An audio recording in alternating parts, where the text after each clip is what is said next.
আসসালামু আলাইকুম। আশা করি সকলেই ভালো আছেন।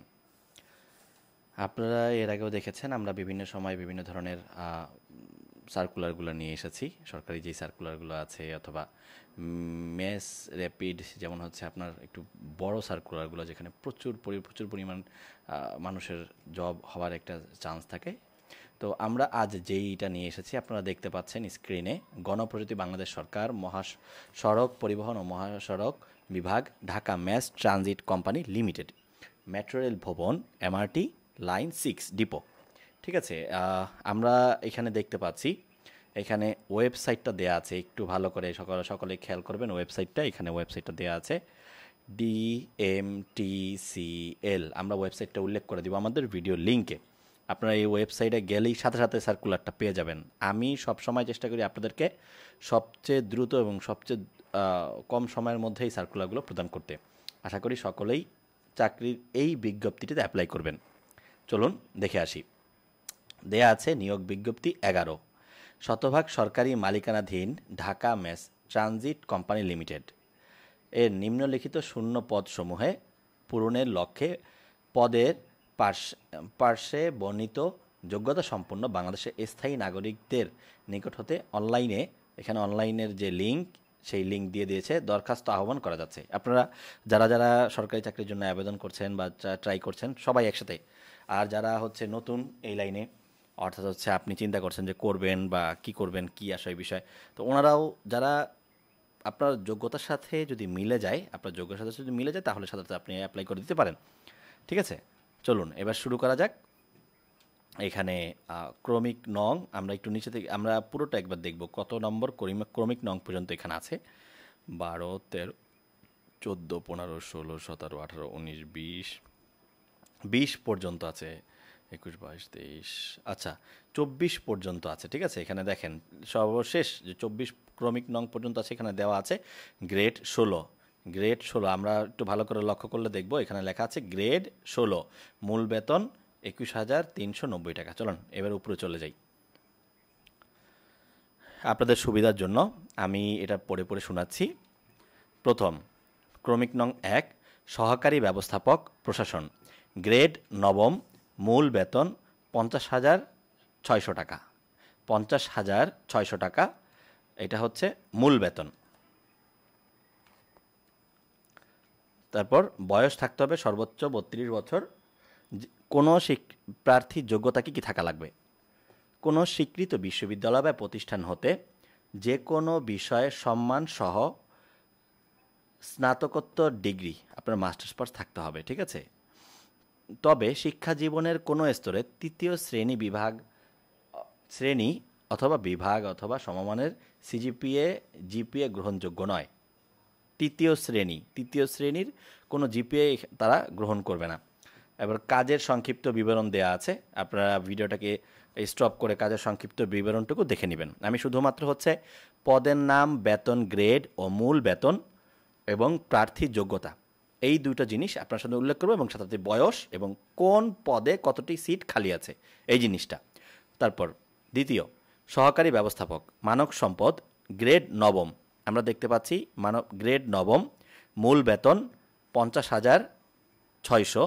এখানে সিট আছে, পদ সংখ্যা আছে একটি, বয়স হতে হবে সর্বোচ্চ 32 বছর। এখানেও তাদের একই রকম রিকোয়ারমেন্ট। ঠিক আছে, কম্পিউটার চালনায় দক্ষতা সম্পন্ন অবশ্যই থাকা লাগবে, বা দক্ষতা সম্পন্ন থাকলে তাদেরকে অগ্রাধিকার দেওয়া হবে। এবং কাজের সংক্ষিপ্ত বিবরণটুকু আপনারা একটু কষ্ট করে বা ভিডিওটাকে স্টপ করে দেখে নেবেন। তারপর সহকারী ব্যবস্থাপক অ্যাটেস্টেড লিগ্যাল, গ্রেড 9, মূল বেতন, এদেরও মূল বেতন 50,600 টাকা। এখানে পদ আছে 2টি। আমরা আবার বলছি পদটি হচ্ছে 3 নং ক্রমিক নংয়ের পদটি হচ্ছে সহকারী ব্যবস্থাপক। ঠিক আছে, এরপরে তারও শ্রেণীর ক্ষেত্রে যেমন শিক্ষাগত যোগ্যতা সেটাও একই দেখতে পাচ্ছি। তারপর আসি সহকারী ব্যবস্থাপক নিরাপত্তা, 9ম গ্রেডের বেতন সে আগের মতোই হচ্ছে, তার শিক্ষাগত যোগ্যতা এবং বেতন স্ট্রাকচার সেম একই 50,600। তারপর আসি নিরাপত্তা কর্মকর্তা, এইটা হচ্ছে গ্রেড 10ম গ্রেডের বেতনটা আমরা দেখতে পাচ্ছি 36,800 টাকা। আবার বলছি 10ম গ্রেডের যে পোস্ট, সেটাতে আমরা দেখতে পাচ্ছি 3টি পোস্ট আছে এখানে, 3 জন, এবং হচ্ছে মূল বেতন হচ্ছে 36,800 টাকা, বয়স সর্বোচ্চ 32, যে কোনো স্বীকৃত বিশ্ববিদ্যালয় থেকে স্নাতক ডিগ্রি অবশ্যই থাকতে হবে, আর জীবনের কোনো স্তরে, লাইফের কোনো স্তরে পড়াশোনায় 3য় বিভাগ বা 3য় শ্রেণী বা হচ্ছে 3য় শ্রেণী গ্রহণযোগ্য নয়। ঠিক আছে, এখানে ইয়েটুকু দেয়া আছে, কর্তব্য কী কী থাকবে সেই বিষয়গুলো উল্লেখ করা আছে, ছোট্ট একটি বিষয়, এক পলকে দেখে নেবেন। তারপর আছি ক্রমিক নং 6। ক্রমিক নং 6, অর্থ কর্মকর্তা, গ্রেড 10, মূল বেতন 36,800। আমরা দেখতে পাচ্ছি যে গ্রেড 10-এর যে বেতন স্ট্রাকচার থাকে সেটা হচ্ছে 36,800, এবং এটার সাথে আনুষঙ্গিক আরও অনেক বেতন ভাতা থাকে, এগুলো তো অনেকই মানে অনেক কিছু থাকে এক্সট্রা, সেটা তো সকলেই কম বেশি জানেন হয়তো। তো আচ্ছা, এখানেও দেখা যাচ্ছে এই বিষয়গুলো, যোগ্যতা কীরকম থাকা লাগবে সেটা আমরা আগেরটার মতোই গ্রেড, আগে আমরা যেটা দেখলাম এটা একটু দেখে নেই, এটাও 10ম ছিল, 10ম গ্রেডের প্রার্থীর যে যোগ্যতাগুলো থাকা লাগবে প্রায় একই। ঠিক আছে, তারপর চলুন জুনিয়র রাজস্ব কর্মকর্তা, এটা হচ্ছে গ্রেড 12। আমরা 6 ক্রমিক নং 6-এর যে গ্রেড দেখেছিলাম সেটা হচ্ছে গ্রেড 10, এবং আমরা ক্রমিক নং 7-এ যে গ্রেড দেখতে পাচ্ছি সেটা হচ্ছে গ্রেড 12তম। এটার 12তম গ্রেডের যে বেতন স্ট্রাকচার সেটা হচ্ছে 25,990 টাকা। আবার বলছি আমি, 25,990 টাকা। এখানে পদ সংখ্যা আছে 2টি, বয়স থাকতে হবে সর্বোচ্চ 32, এবং কোনো স্বীকৃত বিশ্ববিদ্যালয় হতে বিবিএ ডিগ্রি, তবে শিক্ষা জীবনের কোনো স্তরে 3য় বিভাগ বা শ্রেণী অথবা সমমানের সিজিপিএ জিপিএ গ্রহণযোগ্য নয়। ঠিক আছে, এই প্রার্থীর যে যোগ্যতা সেটা সবসময় একই রকম আমরা দেখতে পাচ্ছি। চলুন এরপরে চলে যাই ক্রমিক নং 8-এর ক্ষেত্রে। ক্রমিক নং 8, অর্থ সহকারী, গ্রেড 16। ক্রমিক নং 8, অর্থ সহকারী, গ্রেড 16, মূল বেতন হচ্ছে 21,390 টাকা। আমি আবার বলছি, মূল বেতন হচ্ছে 21,390 টাকা, এবং পদ সংখ্যা হচ্ছে 1টি। এখানে পদ সংখ্যা দেখতে পাচ্ছি 1টি। এইখানে যে যোগ্যতা সেখানে নতুন কিছু অ্যাড আমরা দেখতে পাচ্ছি, চলুন একটু পড়ে আসি।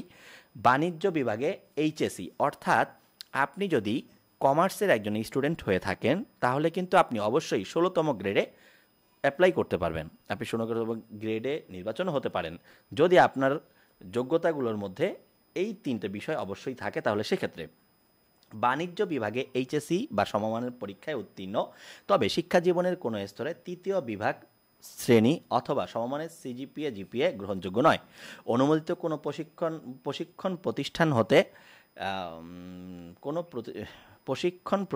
হতে কম্পিউটার বিষয়ে কমপক্ষে 6 মাসের মৌলিক প্রশিক্ষণ সনদ এবং কম্পিউটার মুদ্রাক্ষরে প্রতি মিনিটে বাংলায় 25 শব্দ এবং ইংরেজিতে 30 শব্দ টাইপ করার সক্ষম থাকতে হবে। তাহলে দেখা গেল এখানে নতুন একটি জিনিস আমরা পেলাম, যে আপনাকে একটি প্রতিষ্ঠান থেকে 6 মাসের কম্পিউটারের একটি মৌলিক প্রশিক্ষণের যে সনদ সেটা অবশ্যই থাকা লাগবে। চলুন এরপরে চলে যাই আমরা 9তম ক্রমিক নংয়ে। 9তম ক্রমিক নং আমরা এখানে দেখতে পাচ্ছি সেকশন ইঞ্জিনিয়ার ইলেকট্রিক্যাল, গ্রেড 10, মূল বেতন 36,800। এখানে পদ রয়েছে 5টি, আর এখানে আমরা শিক্ষাগত যোগ্যতা সেই আগের মতোই দেখতে পাচ্ছি, যেখানে লেখা আছে যে বাংলাদেশ কারিগরি শিক্ষা বোর্ড অথবা সরকার অনুমোদিত পলিটেকনিক ইনস্টিটিউট হতে 4 বছর মেয়াদি ডিপ্লোমা ইন ইলেকট্রিক্যাল টেকনোলজি অথবা ডিপ্লোমা ইন ইলেকট্রনিক্স টেকনোলজি ডিপ্লোমায় 4 স্কেলের ন্যূনতম সিজিপিএ 3 থাকতে হবে, এবং কম্পিউটার পরিচালনায় দক্ষতা সম্পন্ন প্রার্থীকে অগ্রাধিকার দেওয়া হবে। আসলে আমাদের জীবনের সাথে কম্পিউটারের প্রোগ্রামিং, কম্পিউটার ব্যবহার, কম্পিউটার ইউজ, এটা এত পরিমাণ দিন দিন মানে এত পরিমাণ ছড়িয়ে পড়েছে, স্প্রিড করেছে আমাদের, আমি মনে করি এখন প্রতিটা স্টুডেন্টকে কম্পিউটার ব্যাপারে মানে মাস্ট একটা ট্রেনিং নেওয়া উচিত। ঠিক আছে, বেসিক একটা ট্রেনিং থাকাই উচিত। তো এটা আসলে আমার মতে প্রত্যেকটা মানুষের কম্পিউটার ট্রেনিং থাকা উচিত। আমার দেশে এই জায়গাটাতে আমাদের শিক্ষা ব্যবস্থা বলেন, আমরা নিজেদের থেকেও বলেন, আমাদের এখনও পর্যন্ত অনেক গ্যাপ আছে। আচ্ছা, তারপর চলে যাই আমরা 10তম ক্রমিক নং। আমরা দেখতে পাচ্ছি এখানে লেখা আছে সেকশন ইঞ্জিনিয়ার, পদের নাম, পদবীর নামগুলো বলছি আমি। সেকশন ইঞ্জিনিয়ার তার যেই রোল থাকবে, এবং সিগন্যালিং অ্যান্ড টেলিকমিউনিকেশন, গ্রেড 10, মূল বেতন থাকবে 36,800। আমি আবার বলছি, মূল বেতন থাকবে ৩৬,৮০০। বাংলাদেশ কারিগরি শিক্ষা বোর্ড অথবা সরকার অনুমোদিত পলিটেকনিক ইনস্টিটিউট হতে 4 বছর মেয়াদী diploma in electrical technology and diploma in electronics technology অথবা ডিপ্লোমা ইন টেলিকমিউনিকেশন টেকনোলজি অথবা diploma in data communication and networking technology অথবা diploma in computer science and technology. ডিপ্লোমায় 4 স্কেলে ন্যূনতম সিজিপিএ 3 থাকতে হবে। আমি আশা করি আপনারা বুঝতে পেরেছেন। যদি আপনাদের ডিপ্লোমা থাকে সেক্ষেত্রে অবশ্যই এখানে কিন্তু আমরা অনেক সময় যেটা বলি যে পলিটেকনিক স্টুডেন্ট যারা পলিটেকনিকে পড়ে এরা অনেক সময় হতাশ হয়ে যায় যে আমার হয়তো একটি সরকারি চাকরি হবে না, সরকারি চাকরি। অথচ আমি দেখতে পাচ্ছি বা আমরা যেটা দেখতে পাচ্ছি, সরকার কিন্তু পলিটেকনিক ইনস্টিটিউটের স্টুডেন্টদের বা পলিটেকনিকে যারা পড়াশোনা করছে তাদেরকেও একটা বড় একটা একটা ইয়ে দিয়ে রেখেছে, ঠিক আছে? তাদের জন্য একটা ভালো সুযোগ আছে। যদি সে চায় যে এই বিষয়টাকে সে কাজে লাগাবে, সে সময় দিবে, সে দিতে পারে। আসলে পৃথিবীতে কোনো কিছু অসম্ভব নয়।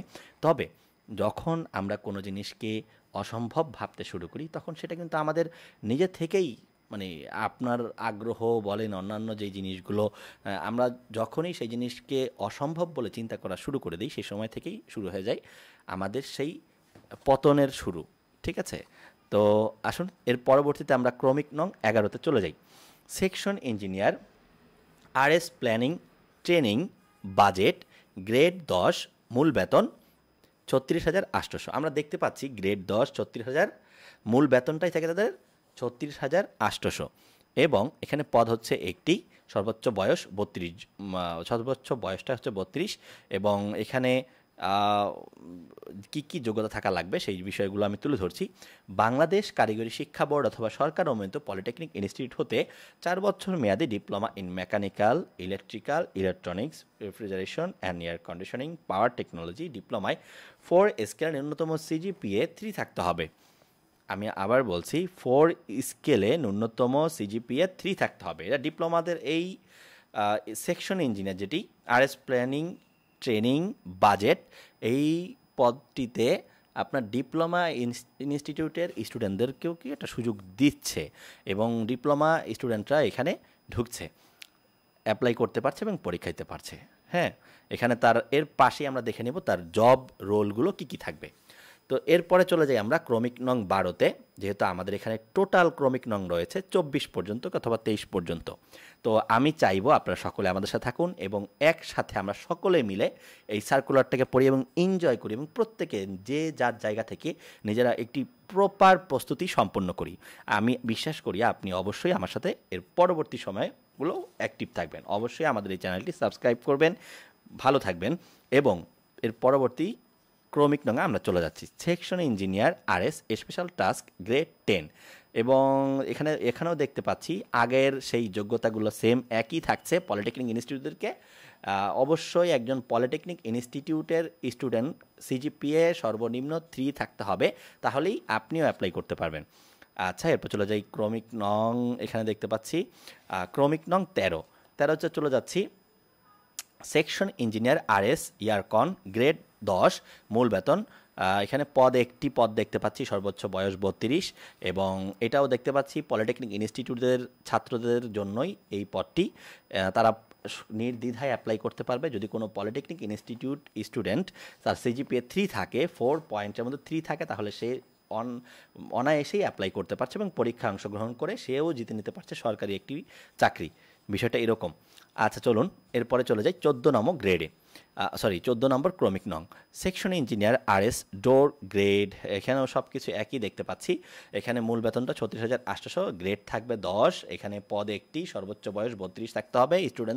পলিটেকনিক স্টুডেন্টদেরই অগ্রাধিকার দেওয়া হয়েছে এখানে। সেকশন ইঞ্জিনিয়ার আরএস বগি গ্রেড 10 মূল বেতন 36,800, পদ একটি, সর্বোচ্চ বয়স 32। এখানেও ডিপ্লোমা স্টুডেন্টদেরকে প্রাধান্য দেওয়া হয়েছে। অবশ্যই 3 পয়েন্টের মধ্যে 4 পয়েন্ট থাকতে হবে, 4 পয়েন্টের মধ্যে 3 পয়েন্ট থাকতে হবে, দুঃখিত 4 পয়েন্টের মধ্যে 3 পয়েন্ট থাকতে হবে। সেকশন ইঞ্জিনিয়ার আরএস নিউম্যাটিক্স গ্রেড, এটা আমার কাছে বিষয়টি একেবারেই নতুন, আপনারা কেউ জেনে থাকলে জানাবেন। আরএস নিউম্যাটিকস আচ্ছা, গ্রেড 10 মূল বেতন থাকবে 36,800, সর্বোচ্চ বয়স। এখানেও পলিটেকনিক ইনস্টিটিউটের স্টুডেন্টদেরকে প্রাধান্য দেওয়া হয়েছে। সেকশন, এরপর চলে যাই 17তম ক্রমিক নঙে, যেখানে গ্রেড 10 দেখতে পাচ্ছি পিওএ সেকশন ইঞ্জিনিয়ার। তার এখানে যে কর্তব্য সেগুলো দেয়া আছে। এবং বাংলাদেশ কারিগরি শিক্ষা বোর্ড, এখানেও শিক্ষা বোর্ডকে ছাত্রদেরকে সুযোগ দেওয়া হয়েছে। তবে এখানে বিষয়গুলো হচ্ছে প্রত্যেকটা ক্ষেত্রেই সিট মাত্র একটি দুটি, সর্বোচ্চ আমরা একটা গ্রেডই পেয়েছিলাম একটা ক্রমিক নঙে, সেখানে 6টি পেয়েছিলাম আমরা। সেই 6টি ক্রমিক নং যেখানে পেয়েছিলাম, অর্থাৎ 6টি পদ যেখানে পেয়েছিলাম, সেটা ক্রমিক নং ছিল 10 এবং সেকশন ইঞ্জিনিয়ার। ঠিক আছে, এখানে যেই পদবি থাকবে সেকশন ইঞ্জিনিয়ার, তার এখানে টেলিকমিউনিকেশন সিগন্যালিং, টেলিকমিউনিকেশন সিস্টেমের যন্ত্রপাতি সমূহ রক্ষণাবেক্ষণ সংক্রান্ত কাজ থাকবে তার। এই একটি পেয়েছিলাম, আরেকটি পেয়েছিলাম 5টি। এটা হচ্ছে সেকশন ইঞ্জিনিয়ার ইলেকট্রিক্যাল গ্রেড 10তম গ্রেডে। এখানে কি কি থাকবে দায়িত্বগুলো, সেগুলো এখানে দেওয়া আছে।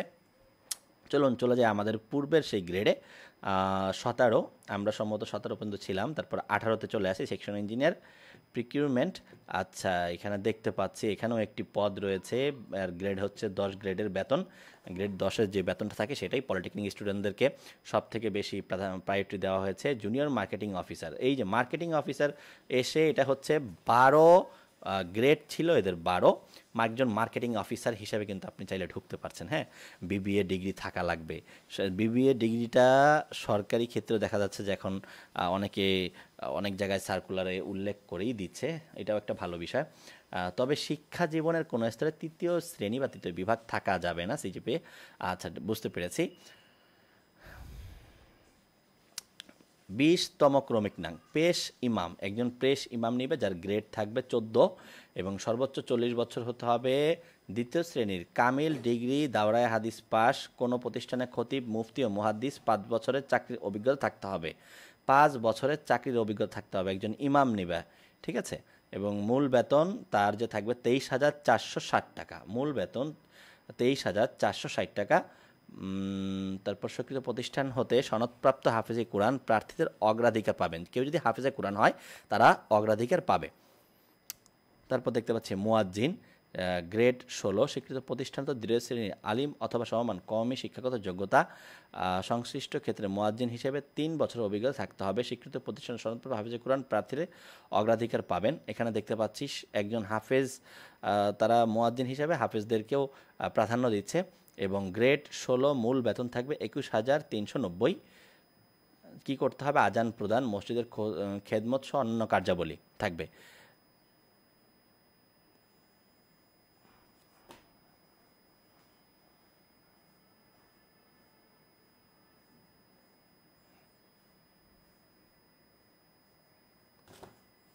এক মিনিট, চলুন এরপরে আমরা চলে যাই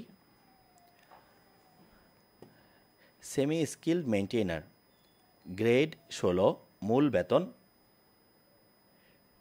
21,390 টাকা। এইখানে পদ আছে 80টি। এখানে পদ আছে 80টি। HSC vocational in machine tools operation and maintenance, এই যে ভোকেশনাল যারা পড়াশোনা করে তাদের জন্য একটা বড় বলা যায় নিয়োগ এটা। ঠিক আছে, বিশাল বড় একটা সুযোগ। ডিএমসি ট্রেনিং, এখানে সব কিছু দেওয়া আছে। তা যেহেতু আমরা আপনাদেরকে এটার লিঙ্ক দিয়ে দিব, আমাদের ভিডিওর মধ্যে লিঙ্ক থাকবে। তারপর আমরা জাস্ট আপনি শুধুমাত্র লিঙ্কে প্রেস করবেন আর ঢুকবেন, লিঙ্কটা লিখবেন আর ঢুকবেন, ঢুকে ডিরেক্ট অ্যাপ্লাই করে ফেলবেন। কারণ আমরা সব সময় চেষ্টা করি আপনাদেরকে সব থেকে কোয়ালিফাইড ভিডিওগুলো প্রোভাইড করার জন্য। তারপর চলে যাই ক্রমিক নং 23-এ, semi skill machine operator, rolling stock, grade 16, মূল বেতন। গ্রেড 16-র যে মূল বেতনটা আমরা দেখতে পাচ্ছি, একটু খেয়াল করে দেখবেন, গ্রেড 16-র কিন্তু মূল বেতন হচ্ছে 21,390 টাকা। এখানে পদ থাকবে 4টি, বয়স হতে হবে সর্বোচ্চ, এবং ডিগ্রিদারি হতে হবে এসএসসি ভোকেশন অথবা সিজিপিএ 3 থাকতে হবে। আচ্ছা, তারপর মোটরযান চালনা 3 বছর অভিজ্ঞতা, লাইসেন্সধারী হতে হবে।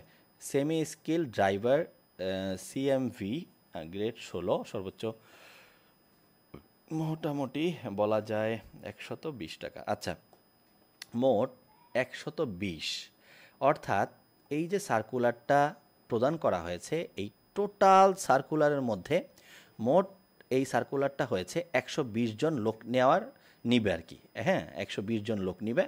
তো যারা ভোকেশনালে পড়াশোনা করেছেন তারাও অ্যাপ্লাই করতে পারবেন, যারা পলিটেকনিকে পড়াশোনা করেছেন তাদের জন্য, ভোকেশনাল যারা পড়াশোনা করেছেন তাদের জন্য একটা বড় সার্কুলার আছে, 80 জন একসাথে নিচ্ছে। আপনি খেয়াল করে দেখেন, এখানে 80 জন, 120 জন লোক নিবে মেট্রো রেলে। হ্যাঁ, এখানে সব থেকে বড় যে সার্কুলারটা, বড় অংশটা, সেটা হচ্ছে ভোকেশনাল। এই যে দেখেন এখানে পুরাই এটা দেয়া আছে। হ্যাঁ, তো আমরা এরপরে চলে যাই, আবেদন কিভাবে করবেন। আপনি আবেদন ফর্ম কিভাবে পূরণ করবেন, পরীক্ষা অংশগ্রহণের নিম্ন বর্ণিত শর্তাবলী অবশ্যই অনুসরণ করতে হবে। এখানে দেয়া আছে সকল পদের প্রার্থীর ক্ষেত্রে 1/5/2025 তারিখে বয়স সীমা 28 থেকে 32 বছরের মধ্যে হতে হবে। মাধ্যমিক স্কুল সার্টিফিকেট পরীক্ষা, এসএসসি সমানের পরীক্ষা সনদপত্রে উল্লেখিত জন্ম তারিখ অনুযায়ী প্রার্থীর বয়স গণনা করা হবে। বয়স প্রমাণের ক্ষেত্রে কোনো ক্রমে অ্যাফিডেভিট গ্রহণযোগ্য নয়। নিয়োগ বিজ্ঞপ্তির 21 নং ক্রমিকে বর্ণিত পেশ ইমাম পদের ক্ষেত্রে বয়সসীমা 40 বছর পর্যন্ত শিথিলযোগ্য। সরকারি, আধা সরকারি, স্বায়ত্তশাসিত প্রতিষ্ঠানে চাকরিরত প্রার্থীদের অবশ্যই যথাযথ কর্তৃপক্ষের অনুমতিক্রমে আবেদন করতে হবে। তবে মৌখিক পরীক্ষার সময় নিয়োগকারী কর্তৃপক্ষ কর্তৃক প্রদত্ত অনাপত্তি ছাড়পত্রী মূল কপি জমা দিতে হবে। এই একটি বিষয় খুব ভালো করে খেয়াল করবেন, ঠিক আছে? এবং এর পরবর্তীতে আমরা এই অংশটুকু আপনাদের জন্য রেখে দিলাম, আপনারা পড়ে নেবেন। আচ্ছা, তারপর এখানে কিছু বিষয় আছে। আমরা দেখা যায় অনেক সময় একই প্রার্থী একাধিক পদের জন্য অ্যাপ্লাই করতে উদ্যত থাকি, কারণ আমরা বিভিন্নভাবে চেষ্টা করি যাতে একাধিক পদের জন্য আবেদন করা যায় কিনা। তো সেইটার ক্ষেত্রে সম্পূর্ণ কড়াকড়ি একটা দিয়ে দিয়েছে, যেমন একই প্রার্থী কেবলমাত্র একটি পদের বিপরীতে আবেদন করতে পারবেন, ঠিক আছে? এবং চূড়ান্তভাবে এর পরবর্তীতে দেখি, চূড়ান্তভাবে মনোনীত প্রার্থীকে কোম্পানি নির্ধারিত চিকিৎসা প্রতিষ্ঠান কর্তৃক স্বাস্থ্য পরীক্ষা উত্তীর্ণ হতে হবে। নিয়োগ প্রাপ্তিতে উল্লেখিত পদের সংখ্যা হ্রাস বৃদ্ধি সহ কোম্পানি কর্তৃক নিয়োগ বিজ্ঞপ্তির যে কোনো শর্ত পরিবর্তন বা অতিরিক্ত শর্ত সংযোজন করতে পারবেন। আচ্ছা, এরপর আমরা আস্তে আস্তে নিজে আসি। যে কোনো তদবির ব্যক্তিগত যোগাযোগের অযোগ্যতা প্রমাণ হিসেবে, আচ্ছা, কোনো ধরনের তদবির বা করা যাবে না, যেটা আর কি আমাদের দেশে সবথেকে বেশি হয়ে থাকে। অনলাইনে আবেদন পূরণ সংক্রান্ত নির্দেশনাসমূহ একটু খেয়াল করি আমরা সকলেই। এই যে দেখেন, হ্যাঁ, এইটা আমি এই অংশটুকুই মেনলি হচ্ছে এই যে হচ্ছে আমাদের ওয়েবসাইটটা, এখান থেকে লেখা আছে কখন অনলাইনে আবেদন পূরণ ও পরীক্ষার ফি জমাদান শুরু ও সময় তারিখ 4/5/2025 সকাল 11 ঘটিকা, সরি। আর অনলাইনে আবেদন জমাদানের শেষ তারিখ হচ্ছে 4/6/2025 বিকাল 5টা, অর্থাৎ মোটামুটি ভালো একটা সময় আছে। আপনারা যারা এখন পারবেন আগে আবেদন করে ফেলবেন, ঠিক আছে? উক্ত সময়ের মধ্যে ইউজার আইডি প্রাপ্তিগণ অনলাইনে আবেদন সাবমিট এর সময় থেকে পরবর্তী 72 ঘন্টার মধ্যে SMS-এ পরীক্ষার ফি জমা দিবেন। আবেদন ফি, তারপর এটা কিভাবে আবেদন করতে হয়, আপনারা যারা আপনাদের এলাকার যত দোকান আছে আপনারা সেখানে গিয়ে সম্পূর্ণ আবেদনটা কমপ্লিট করে ফেলতে পারবেন, যারা হচ্ছে সরকারি আবেদন করে থাকেন। তবে এখানে একটু ভালো করে এটা পড়ে নেবেন। এই পিডিএফটা আমি কিন্তু হচ্ছে পিডিএফটা লিঙ্ক দিয়ে দিব, আপনারা জাস্ট লিঙ্ক থেকে পিডিএফটা নামিয়ে নেবেন আপনাদের জন্য। এখানে দেওয়াই আছে কোন পদের জন্য কততম ক্রমিক থেকে নিয়ে কততম ক্রমিক পর্যন্ত কত টাকা ফি পড়বে আপনাদেরকে আবেদন করার জন্য। অবশ্যই সকলেই বিষয়টাকে ভালো করে পড়বেন, ঠিক আছে? আর এই যে কিভাবে মেসেজ করতে হবে সব কিছু এখানে দেয়া আছে, টোটাল জিনিসটা। আরেকটি বিষয় আপনাদেরকে জানিয়ে রাখি, যদি কারো দেখা গেছে কেউ ঢাকার বাহিরের থেকে আছেন বা ঢাকার বাহিরে আছেন, কারো দেখা গেল আপনি এমন একটা জায়গায় আছেন যেখান থেকে হয়তোবা আপনি আবেদন করতে পারছেন না, অথবা আবেদন করতে সমস্যা হচ্ছে, কোনো ধরনের সমস্যার মধ্যে পড়ছেন, অবশ্যই আপনি আমাদের কমেন্ট সেকশনে এসে কমেন্ট করবেন, আপনি আমাকে সাথে সাথে পেয়ে যাবেন। এবং আপনি যদি চান অথবা আপনি যদি মনে করেন যে না, আমার আশেপাশে এটা আবেদন করার মতো কোনো অবস্থা নেই, তাহলে আপনি চাইলে আমার মাধ্যমেও আপনার এই আবেদনটা করিয়ে নিতে পারেন। যেহেতু আমি এই সকল বিষয়গুলো নিয়ে সবসময় আপনাদের সাথে কাজ করে আসছি, আমাদের চ্যানেলে এর আগেও বহু ভিডিও রয়েছে, তো আপনারা চেষ্টা করবেন যদি কোনো জায়গা থেকে আবেদন করাতে চান বা কোনো আবেদন করার কোনো অপশন না থাকে আপনাদের হাতে বা এরকম অবস্থা হয়ে থাকে তাহলে অবশ্যই আপনি আমার সাথে ডিরেক্ট আপনি কমেন্ট করলে আমি সেখানে চলে আসব, কোনো অসুবিধা নাই। যাদের আমার মাধ্যমে যদি কেউ আবেদন করাতে চান সেক্ষেত্রে আমিও তাদের হয়ে আবেদনটা করে দিব, ঠিক আছে? এই হলো আজকের এই পর্যন্তই। ভালো থাকবেন, খোদা হাফেজ। দেখা হবে পরবর্তী কোনো ভিডিওতে। অবশ্যই আমাদের চ্যানেলটি সাবস্ক্রাইব করবেন এবং আমাদের সাথে থাকবেন। আমরা প্রতিনিয়ত আপনাদেরকে সরকারি সকল ধরনের চাকরির আপডেট, সরকারি এবং বেসরকারি আপডেটগুলো আপনাদেরকে অতি দ্রুত সময়ে প্রদান করব। আল্লাহ হাফেজ, ভালো থাকবেন।